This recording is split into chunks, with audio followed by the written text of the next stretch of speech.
Bonjour tout le monde, bienvenue dans la petite vidéo de la lune du 14 octobre 2023. Je vous souhaite la bienvenue, je suis très heureux de vous retrouver ici. Merci aux nouveaux abonnés, j'ai de nouveaux abonnés, là je regarde un petit peu les statistiques et je vois que ce mois-ci, il y a du monde qui est venu s'inscrire, donc merci à vous, bienvenue, n'hésitez pas à aller voir mon site, à me contacter. Les harmoniques, c'est un univers fabuleux. Je ne peux pas vous dire mieux. Et puis merci aux habitués. Merci infiniment. Aujourd'hui, j'ai un message intéressant à vous donner. Non, les autres fois aussi, mais aujourd'hui, je veux vous parler du lotus noir, qui est là, le lotus noir, parce que le 14 octobre 2023, c'est le jour du lotus noir. Quand on additionne tous les chiffres, on trouve 13. C'est l'harmonique 13, le lotus. Et l'ascendant, c'est le messager de feu. Parce que 14 octobre, 14 et 10, ça donne 24. Et la 24e carte du jeu, c'est le messager de feu. Il fait très beau, très chaud. La quête de vie, donc le troisième signe de cette lune du 14 octobre, c'est la couronne. Alors, le lotus noir fait référence à cet enfant que nous avons été. C'est les racines, le lotus. C'est la famille, les racines, mais attention, il a pris la couleur noire parce que c'est la 8e fois de l'année que le lotus apparaît. Et le 8e élément, c'est le noir, c'est ce qui nous échappe, c'est ce qui est dans les profondeurs, c'est ce qui est inconscient. Donc les racines, l'inconscient, je pense que le rapprochement peut être fait parce que les harmoniques et leurs éléments peuvent être prises sous différents angles. Mais pour cette lune précisément, je vais vous parler de ces racines enfouies, donc de notre enfance, de notre enfant blessé qui se sent en insécurité. Parce que le lotus cherche la sécurité, l'ancrage. Vous voyez, moi je me filme toujours en pleine nature, verdure, à côté de la Loire, etc. Le lotus, c'est la nature, mais c'est aussi les racines là d'où l'on vient. Notre enfant, entre guillemets, blessé, parce qu'il y a des blessures dans l'enfance, va chercher à se raccrocher dans son présent, à l'âge adulte, à une sensation de sécurité qu'il n'a pas eue auparavant. Je prends un exemple. De mon point de vue, moi j'ai perdu mon père il y a 25 ans. Je vais bientôt en avoir 50 et j'ai compris une chose, c'est que j'avais tendance, ces 25 dernières années, à chercher à le faire renaître par tous les moyens en fait. Mes choix, mes orientations, dès que j'avais un signe, le moindre signe, et notamment j'ai été très attentif à ce qui se produisait le jour de son anniversaire par exemple, je prenais ça comme un signe de sa présence, comme si je voulais le faire revenir à la vie, parce que ça me rassurait, parce que également il y a quelque chose qui n'a pas été fait, qui n'a pas été accompli, je n'ai pas eu le temps.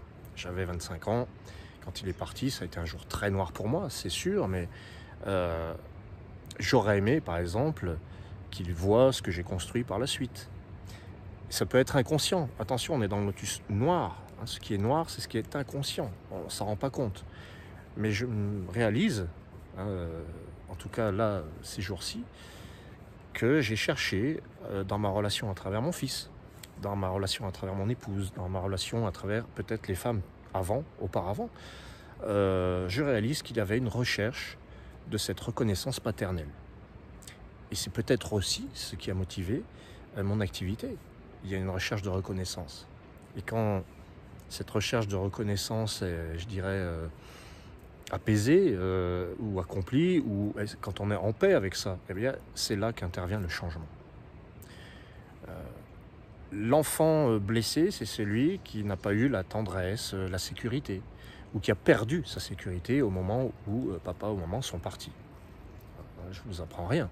C'est la petite fille blessée qui recherche son papa à travers l'homme qu'elle va aimer, à travers le grand frère, à travers, allez savoir, le meilleur ami.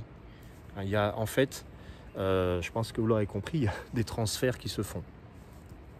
Les transferts qui sont inévitables. Alors, je voulais vous parler aussi du messager de feu, parce que ce messager de feu, il parle de quoi? Eh bien, des échanges que l'on a avec les autres, mais qui sont de feu, c'est-à-dire qui peuvent être conflictuels, qui peuvent être complexes, qu'il faut gérer, qui sont passionnés, qui sont pleins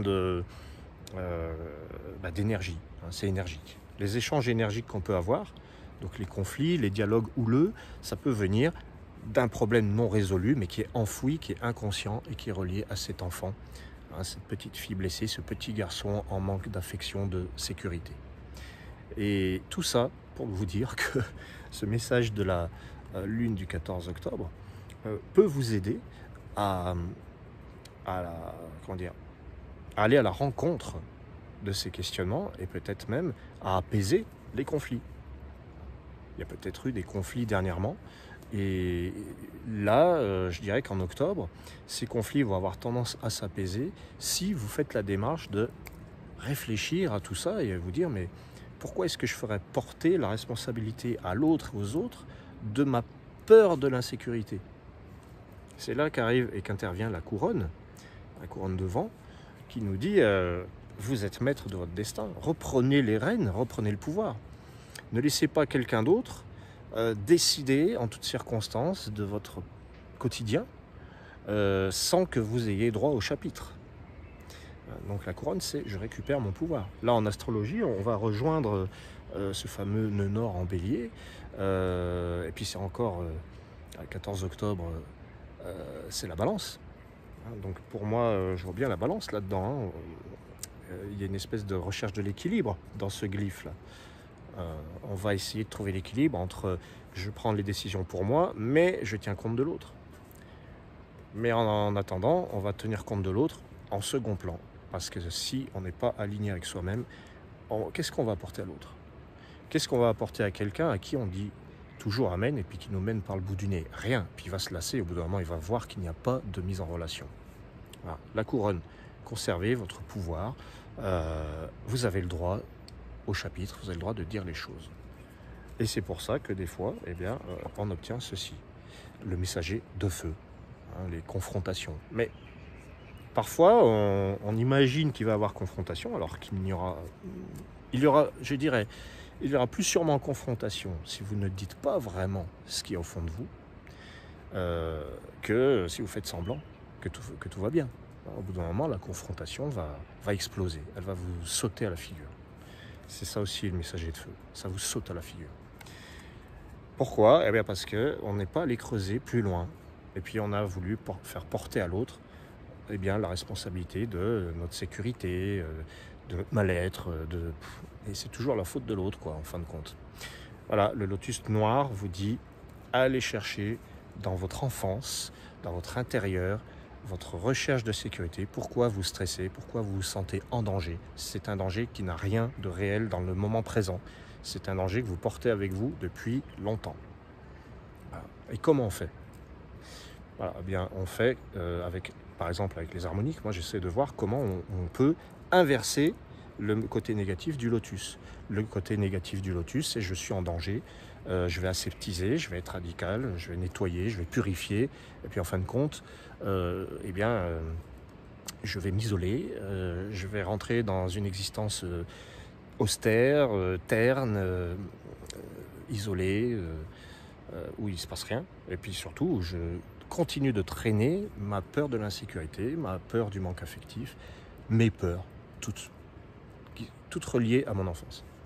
Pour switcher ça en positif, je ne sais pas si ça se dit, le lotus, qu'est-ce qu'il fait? Eh bien, il va à l'essentiel, il va au fond des choses, il ose aller chercher dans ses racines, dans ses profondeurs, ce qui est la racine, la base du problème. C'est pas ce qui est en surface.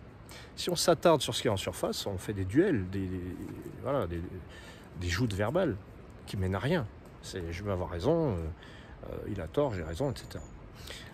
Donc, positiver le lotus noir, c'est oser aller dans les profondeurs et oser s'avouer ses peurs, d'où elles viennent, aller creuser là-dedans. Ce qui permettra d'avoir un dialogue constructif, un messager de feu, c'est-à-dire un dialogue qui va servir à quelque chose. Voilà. Et surtout, de retrouver son pouvoir sur sa vie. La responsabilité, la couronne, c'est ça, c'est la valeur, la responsabilité, la hiérarchie. Si vous mettez quelqu'un au-dessus de vous, voilà, vous connaissez la suite. Voilà mes chers amis, je vous remercie d'avoir écouté ce petit message. Je vous invite à regarder l'horoscope 2024. C'est très intéressant si vous connaissez votre ascendant. J'ai fait les 12 signes zodiacaux, j'entends. Donc Bélier, Taureau, Gémeaux, les ascendants. Et puis si vous connaissez votre signe lunaire, ça peut être intéressant aussi de regarder la vidéo qui correspond. Si vous connaissez votre ascendant, vous regardez votre ascendant, etc. Il y a 12 vidéos. Je mettrai la playlist en dessous. Je mettrai le lien vers mon site. Vous pouvez me demander une étude personnalisée. Il y en a plusieurs sortes. L'étude personnalisée du cœur, que j'ai appelée les harmoniques du cœur. L'étude personnalisée de se connaître soi-même, dans lequel je développerai votre thème de naissance pour connaître vos potentiels.